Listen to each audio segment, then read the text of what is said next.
Salut, vidéo du 14 mars 2018. Le Front National vient de faire son congrès et je pense qu'il est très important, très intéressant de savoir ce qui en découle. Qu'est-ce que c'est que ce nouveau Front National et est-ce qu'il est important et intéressant et les conséquences sur les autres familles de pensée, les autres familles de politique française, ainsi que les bouleversements éventuels électoraux. Ce sera ça donc le thème de la vidéo. C'est quoi le nouveau Front National? Quelles sont ses espérances électorales? Quelles seront les conséquences pour les autres formations politiques? Et une sorte de conclusion générale pour vous dire qu'est-ce qui se passe au fond. Bien évidemment, ce ne sont que des hypothèses, ce n'est que mon point de vue. Vous pouvez être en désaccord bien dans les commentaires, du moment que ce soit courtois et argumenté. Je pense que ce nouveau Front National est assez facile à discerner. On a eu deux chocs, en quelque sorte, deux points importants. Le nom Rassemblement National, qui fait référence à la fois à un moment du Front National de Jean-Marie Le Pen et à un parti de la collaboration. Ça c'est plus impressionnant. Vous avez également le rapprochement avec la droite américaine, donc Marion Maréchal Le Pen qui a fait un discours remarqué, pas forcément remarquable, mais remarqué, qui a été mis en avant par la droite américaine, et Steve Bannon, un ex-conseiller de Donald Trump, qui a fait un discours au congrès du Front National. Donc on a là ce qui émerge, c'est une droite anti-immigrée pro-américaine. Droite parce que, donc le rapprochement avec les républicains américains, parce que, d'après ce que j'ai entendu, elle a assez peu parlé aux ouvriers, aux employés, elle a parlé plutôt de racines, d'après ce que j'ai compris. Donc, on a là l'émergence d'un parti de droite anti-immigré pro-américain, très probablement. Ça semble être cela. Et maintenant, donc, il faut savoir si ce parti a des chances d'avoir beaucoup d'électeurs. Donc la droite, un parti de droite, on abandonne les ouvriers et les employés pour s'adresser aux classes moyennes et aux retraités. Bon, ils sont très nombreux, ils représentent probablement à peu près la moitié de la population. Vous avez l'alliance avec les États-Unis. Là aussi, ça ne dérange pas la droite Sarkozy. Par exemple, Sarkozy, lui, était très pro-américain avant d'arriver au pouvoir et de se mettre à ramper devant l'Allemagne. Le basculement pro-allemand, viscéralement pro-allemand de la droite classique est relativement récent. Avant, sous Chirac, au début de Sarkozy, on était assez proche des États-Unis. Donc cette droite qui aime les Américains, qui aime les États-Unis, est parfaitement cohérente avec la droite classique. Et le rejet de l'immigré, bon, aujourd'hui, je crois que tout le monde, tous les gens normaux, en ont marre de l'immigration, en ont marre de l'islam et des conséquences de ces deux petites choses. Quand Jean-Marie Le Pen était simplement anti-immigré, il faisait 15% des suffrages exprimés, donc un parti anti-immigré peut très bien avoir beaucoup d'électeurs. Donc, alliance avec les États-Unis, ça signifie qu'on veut prendre la place, en fait, de la droite classique. La droite classique, ce sont les cadres et les retraités des régions qui ont porté la Révolution française. Normalement, la droite doit faire ses bons scores dans le bassin parisien, un grand bassin parisien, la zone en blanc sur la carte, la bordure méditerranéenne, et peut-être, normalement, autour du Limousin, mais ça n'est plus le cas. Normalement, les trois grandes zones de force de la droite, c'est le bassin parisien, la bordure méditerranéenne et assez souvent l'Alsace. L'Alsace-Lorraine, assez souvent. Donc, quand on fait une droite anti-immigrée pro-américaine, on se prépare à avoir pas mal d'électeurs dans les classes moyennes et chez les retraités de l'espace jacobin, dans les régions qui ont porté la Révolution française, essentiellement le bassin parisien, et on essaiera donc de prendre la place de la droite classique. C'est ça le grand bouleversement. Le Front National Philippot s'adressait aux ouvriers, aux employés du bassin parisien, ceux qui n'ont pas peur des riches en quelque sorte, en espérant être ralliés par les ouvriers et les employés des autres régions, mais c'était avant tout les ouvriers, les employés du bassin parisien, qui étaient la cible électorale du Front National Philippot. Et nous avions un combat à l'intérieur du même espace entre le Front National Philippot et la droite classique. Mais chacun avait sa place. Donc le Front National Philippot, c'était les ouvriers et les employés, où s'adressait à eux. Et la droite classique, c'était les cadres et les retraités. Donc on se battait pour convaincre les électeurs hésitants. Cette fois-ci, on abandonne les ouvriers et les employés pour s'adresser aux gens de droite. Voilà le grand bouleversement, à mon avis bien sûr, qui se passe en ce moment. Il se positionne sur un autre créneau. Les mêmes régions, donc les mêmes mentalités, le même regard sur l'islam et l'immigration. Ce sont des gens qui n'aiment pas l'islam et qui peuvent dire s'ils en ont envie, on en a marre de l'immigration, qui disent on n'aime pas la délinquance. Mais cette fois-ci, on s'adresse à la droite, aux cadres et aux retraités. Ce n'est plus le même électorat qui est visé.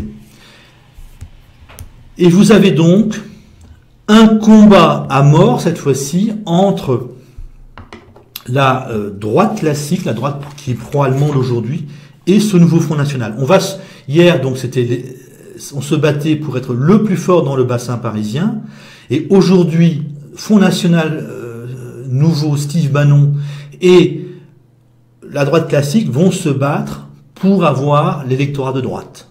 Donc ça va être une guerre à mort, très impressionnante sur le plan médiatique, mais je dirais qui sera dans une logique absolue, c'est-à-dire que la droite pauvre devrait voter pour le nouveau Front National. C'est-à-dire des gens qui en ont marre, qui commencent à en avoir marre de la politique pro-allemande, tout en refusant l'alliance avec les ouvriers et les employés.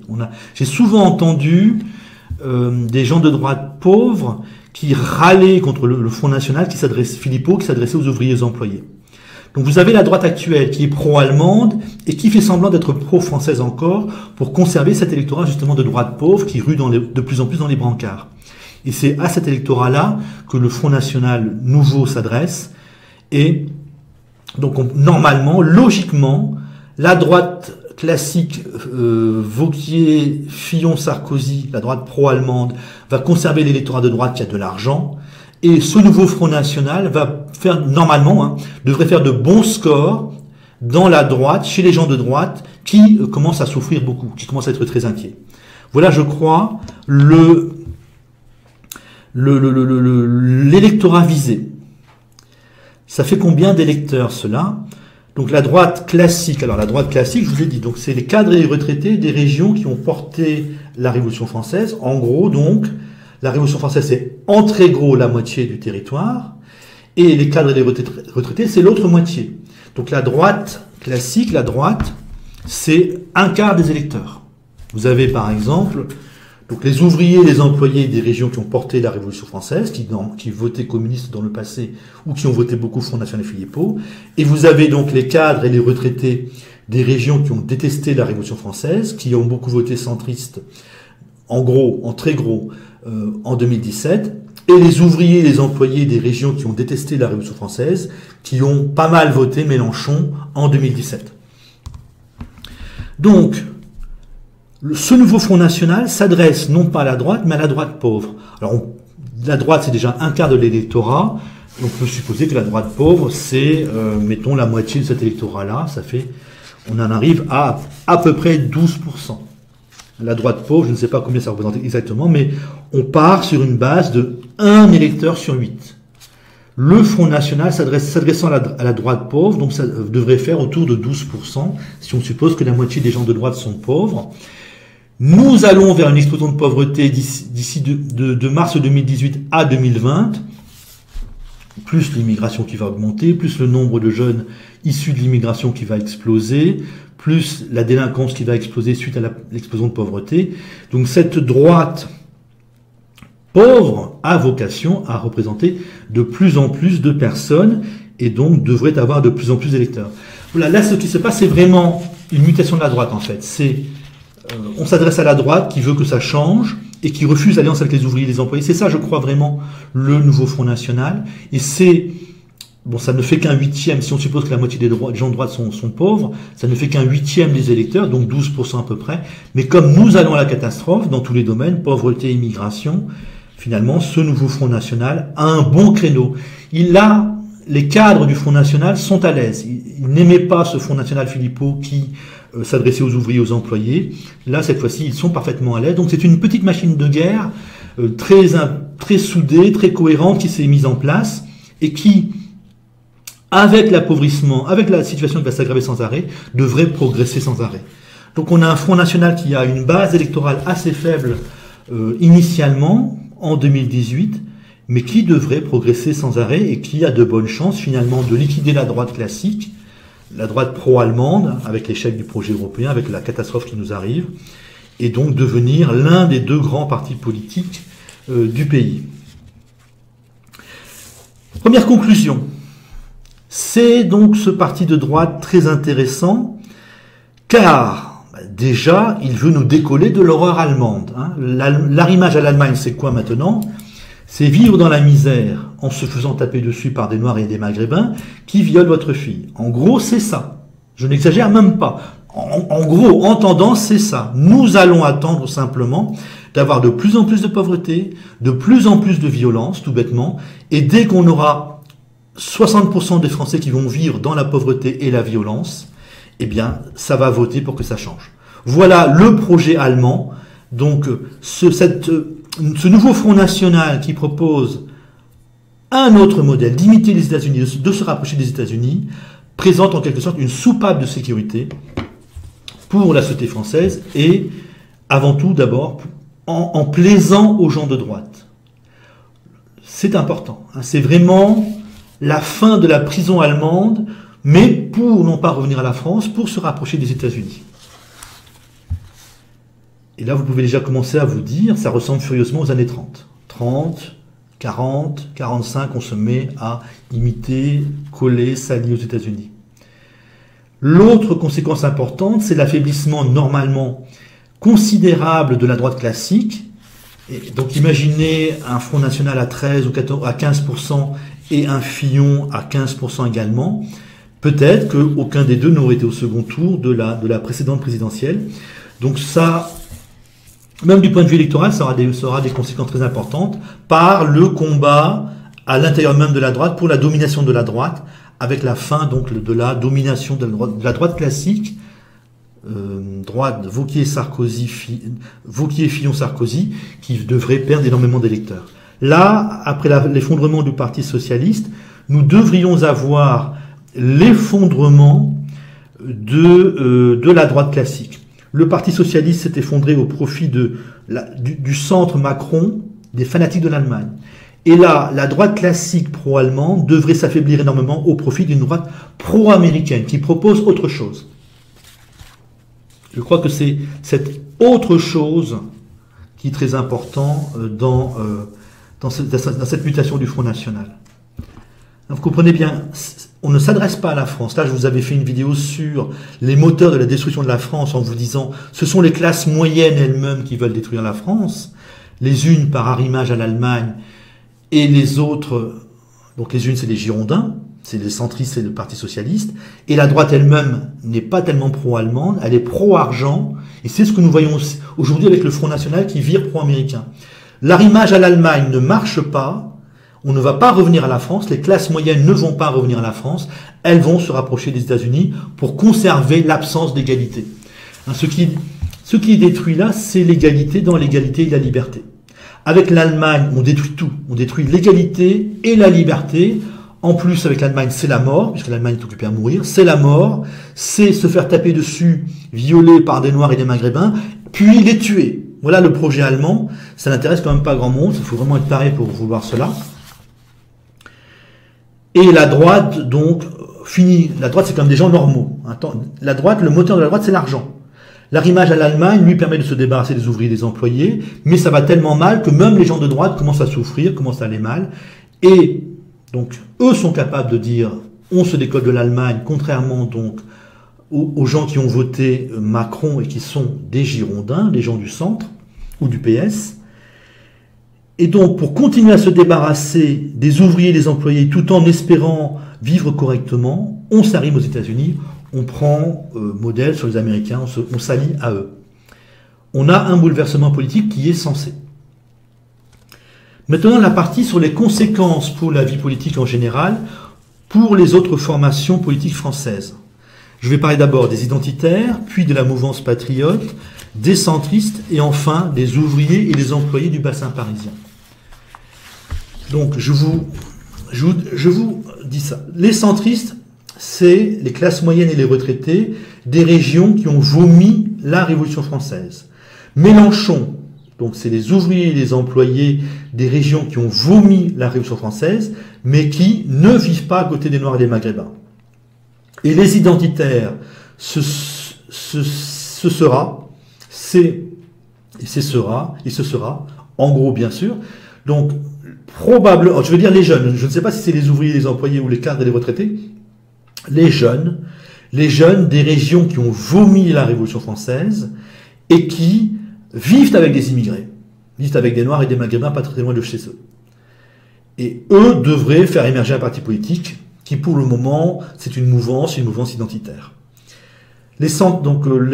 La mouvance patriote, c'est Dupont-Aignan, Asselineau, qui se sont présentés aux élections présidentielles, et Philippot.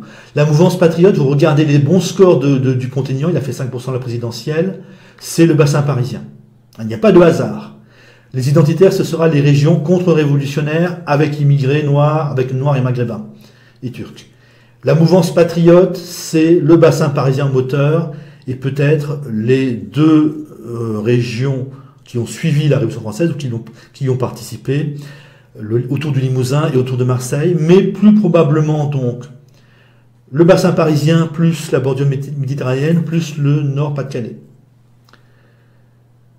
Et les ouvriers, les employés du bassin parisien, donc eux-mêmes qui, il y a 40 ou 50 ans, votaient beaucoup pour le Parti communiste, en 2017 ont beaucoup voté pour le Front National Philippot.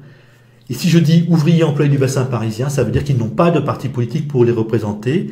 Si je parle de mouvance patriote, c'est que là aussi, ça n'est pas encore clair. Ils sont divisés. C'est Dupont-Aignan, Asselineau et Philippot, leurs leaders. Ils sont divisés. Ils sont encore tout petits. Les identitaires, là aussi, c'est à la fois une mouvance, mais ils sont capables de s'organiser, c'est comme les écologistes, ils sont capables de s'organiser, ils vont émerger, ils n'ont pas de parti politique, donc les identitaires n'est pas tout à fait un nom de parti politique classique, mais ils devraient émerger. Et les centristes, eux, sont une formation politique. Donc, il n'y a pas de hasard en politique, vous savez déjà à peu près comment devrait évoluer ou quelles sont les chances pour chaque camp d'évoluer. La mouvance patriote va émerger, si elle émerge, dans le bassin parisien. C'est tout. Donc pour les identitaires, quelles sont les conséquences pour les identitaires? Je m'étais dit qu'avec la fin du Front National Philippot, les identitaires, donc le Front National allait devenir un parti identitaire ou plus identitaire, et pour les identitaires, c'était la possibilité de s'accrocher à ce nouveau Front National pour émerger à toute vitesse. Eh bien non. Donc le Front National nouveau, Steve Bannon, s'adresse donc aux gens du bassin parisien, aux classes moyennes et aux retraités appauvris ou inquiets du bassin parisien, de la bordure méditerranéenne, du Limousin, les gens qui ont un peu d'argent, les gens de droite, des régions qui ont porté la Révolution française. Donc on reste dans les mêmes régions que le Front National Philippot, mais on abandonne les ouvriers et les employés. Or les identitaires, ce sont les régions contre-révolutionnaires, donc les identitaires perdent cette hypothèse-là. Peut-être qu'ils ne l'avaient pas préparée, qu'ils n'y avaient pas réfléchi. En tout cas, ils vont devoir monter, progresser régulièrement par eux-mêmes. Pour la mouvance patriote, donc Dupont-Aignan, Asselineau et Philippot, ça n'est pas une bonne nouvelle non plus. La mouvance patriote, je la définirai comme ça, c'est les classes moyennes, précarisées, jeunes, intelligentes, constructives du bassin parisien. Vous voyez, c'est la même région visée que le Front National pro-américain. Donc il vise la même région. Donc dans un premier temps, la mouvance patriote a été élue probablement par pas mal d'ingénieurs précarisés, pas mal de jeunes diplômés, et au bout d'un moment, ils auraient eu une bonne chance de plaire à la droite pauvre. Cette droite pauvre qui râle, qui ne réfléchit pas beaucoup, qui se sent de droite, qui n'a pas trop envie de construire. Donc, cette mouvance patriote perd cet électorat-là, parce que le Front National a beaucoup trop d'avance et devrait percée chez les retraités appauvris, chez les gens de droite pauvres, précaires, enfin, chez les gens de droite inquiets en quelque sorte, bien avant que la mouvance patriote se soit bien organisée, fasse 10-12% aux élections importantes, et soit unie surtout. Donc pour la mouvance patriote, c'est une mauvaise nouvelle également. Pour les centristes, en gros, c'était le résultat, l'union des centristes, 10%, plus la droite du PS, 10%. Ça, c'est Macron, Bayrou, ils ont fait 20%. Pour les centristes, eh bien, ils perdent la droite comme allié. Et perdant la droite comme allié, c'est-à-dire que la droite va passer de 25 à 12, imaginons que ça se passe comme ça. Donc, le camp centriste, le camp pro-européen, pro-allemand, va perdre 12 points, en gros. Ou 8 ou 10, va s'affaiblir en tout cas. La droite va s'affaiblir, donc l'alliance européiste va s'affaiblir également, et les centristes pourraient finalement se rapprocher davantage des gauchistes et des écologistes. Donc là, on pourrait avoir une force, ce qu'on pourrait appeler une force gauchisante, centro-gauchisante, avec beaucoup de haine, j'allais dire d'antiracisme, mais c'est du racisme anti-blanc, avec beaucoup de racisme anti-blanc, plus de féminisme, plus de haine de la France, plus de haine physique. Là, vous avez l'alliance on pourrait dire des retraités anti-français, avec les jeunes retraités anti-français qui votent centristes. Ils ne veulent pas la révolution, ils veulent le pognon et vivre tranquillement. Avec les jeunes de gauche qui, eux, sont remplis de haine, vont vous tabasser, vous haïr parce que vous êtes un ouvrier français, blanc.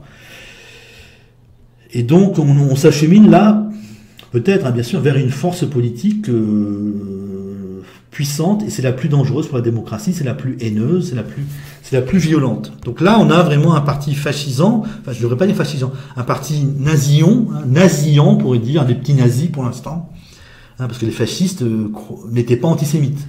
Là, on a donc l'alliance centre écologiste gauche, et raciste, elle vomit l'ouvrier français blanc. C'est lui qui est le plus méprisé. Qu'elle méprise le plus.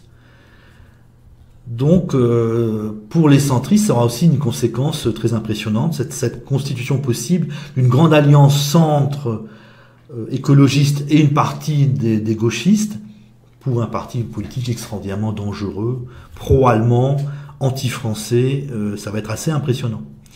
Et pour les ouvriers et les employés du bassin parisien, je pense qu'il y a trois directions. Et bien maintenant, avec la fin du Front National Philippot et l'abandon des ouvriers et des employés du bassin parisien par ce nouveau Front National, en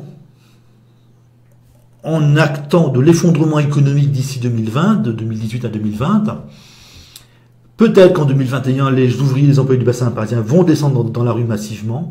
Je ne crois pas que ce sera efficace. Et sinon, sinon ce sera un tout ou rien. Pour eux, l'élection sera un tout ou rien. Soit ils n'ont pas de représentants et ils vont voter, ils vont beaucoup s'abstenir. Une partie va voter Dupont-Aignan, Asselineau. Une autre partie va voter pour ce Front National de droite pro-américaine. Mais je crois que beaucoup vont s'abstenir. Ils peuvent littéralement ne pas exister sur le plan politique. Alors bien évidemment, je pense à Atomic, un abonné. Donc ce sera les ouvriers et les employés du bassin parisien, plus les ouvriers et les employés de la bordure méditerranéenne, normalement, ces ouvriers et les employés du Limousin et autour, et les ouvriers et les employés du département du Nord au minimum, donc tous les ouvriers et les employés qui veulent l'égalité, et la liberté, ou l'égalité en tout cas, eh bien, pourraient n'avoir aucun représentant à la prochaine présidentielle, mais ça peut aussi être l'inverse, c'est-à-dire que pour le moment il n'y a personne, mais peut-être que va émerger, la situation est tellement grave, que peut-être va émerger une personnalité qui va s'adresser aux ouvriers et aux employés et faire un bon score dans les régions qui ont porté la Révolution française. Donc c'est une sorte pas de tout ou rien, de rien ou de beaucoup. Et ce monsieur, c'est Macron qui en une seule candidature gagne la présidentielle, c'est Mélenchon qui construit un grand parti politique en deux quinquennats, en deux campagnes électorales présidentielles. Donc aujourd'hui on a de l'espace pour qu'une personne émerge en une seule campagne électorale, mais ça me paraît assez peu probable. On a un rien ou un beaucoup, c'est-à-dire il pourrait faire 20 à 25% des suffrages exprimés dès sa première participation à la présidentielle.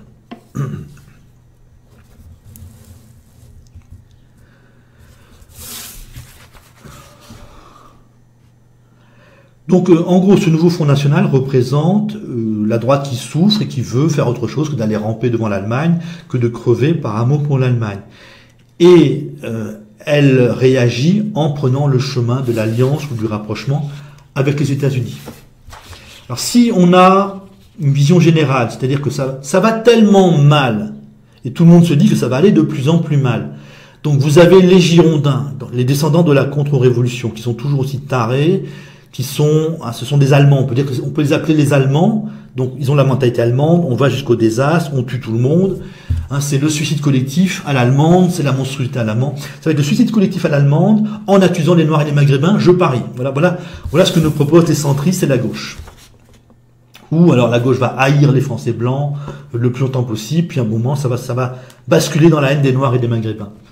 Donc, les gens de droite, les gens du bassin parisien, qui sont quand même pas totalement, qui aiment l'argent, qui sont vivants, ne vont pas mourir par amour pour l'Allemagne, ne vont pas vivre dans la misère par amour pour l'Allemagne, et comme au fond ils ne se sentent pas trop français, comme au fond ils ont pris l'habitude de considérer les ouvriers, les employés comme des ennemis, eh bien, ils vont se contenter, et puis ils ont l'habitude de ne pas réfléchir, je crois. Donc, après s'être accrochés à l'Allemagne, ils s'accrochent aux États-Unis. Donc, ce que nous venons de faire depuis un certain temps, c'est de nous accrocher à l'Allemagne. Ça ne marche pas, on s'est accroché à l'Allemagne pour se débarrasser de la démocratie, pour se débarrasser des ouvriers, des employés. Ça ne marche pas, les Girondins continuent de s'accrocher et nous mènent probablement à la catastrophe, mais les gens de droite, les gens de la droite des régions qui ont porté la Révolution française, des gens qui sont vivants, eux se disent déjà, eh bien ça ne marche pas, et on va s'arrimer aux États-Unis. Donc il y a une chance en fait que demain nous ayons un parti pro-américain important. Le parti pro-allemand devrait s'affaiblir sans arrêt en nous menant à la catastrophe. Donc, mais si on reste une démocratie, vous aurez donc les fous de l'Allemagne qui proposeront d'être toujours de plus en plus pauvres en haïssant d'abord les ouvriers, les employés blancs, puis en haïssant les Noirs et les Maghrébins. La mouvance patriote, et j'espère les ouvriers et les employés qui proposeront le retour à la France, la reconstruction sur des bases françaises, et la droite du bassin parisien, donc, qui proposera de se rapprocher des États-Unis. Est-ce que c'est un parti important? Je crois oui qu'il nous entraîne dans l'arrimage aux États-Unis. Il nous propose une alternative à la folie allemande. Il détruira ou affaiblira fortement la droite classique, donc là aussi on a un bouleversement politique. Et oui, l'arrimage à l'arrimage aux États-Unis, c'est une politique de rechange avec le désastre de l'arrimage à l'Allemagne. Oui, donc c'est important. Est-ce qu'il est intéressant? Oui, oui aussi, parce que l'arrimage à l'Allemagne, c'est quoi? Je ne sais plus si je vous l'ai dit. C'est quoi la politique actuelle? C'est être de plus en plus pauvre, en se faisant taper dessus par des Noirs et des Maghrébins, qui violent votre fille devant vos yeux. Voilà le projet européen. Concrètement, c'est ça. Puis, on va après exterminer les Noirs et les Maghrébins. Voilà, c'est ça notre politique aujourd'hui. Donc, l'arrimage aux États-Unis, on vit quand même, on met les délinquants en prison, on maîtrise l'immigration, alors là, voilà, on est allé aux États-Unis. Je ne sais pas ce que ça va donner, on va manger mal, on aura pas mal d'inégalités sociales, mais on est arrimé à un pays qui vit quand même, qui a fait des enfants, qui a un racisme modéré, qui ne se suicide pas. Ça c'est très important, je pense que les Français pro-allemands nous proposent le suicide. Donc si on a le choix entre la droite, entre les pro-allemands et les pro-américains, je pense qu'il vaut mieux choisir je suis sûr qu'il vaut mieux choisir les pro-américains. Les pro-américains, bien évidemment, on peut choisir la France. Voilà, donc bouleversement politique, mais qui signifie que les classes moyennes, avec le désastre européen, le désastre allemand, vont s'arrimer aux États-Unis. C'est ça, je crois que c'est le début de l'arrimage, du retournement vers les Américains. J'ai cette impression-là. Salut!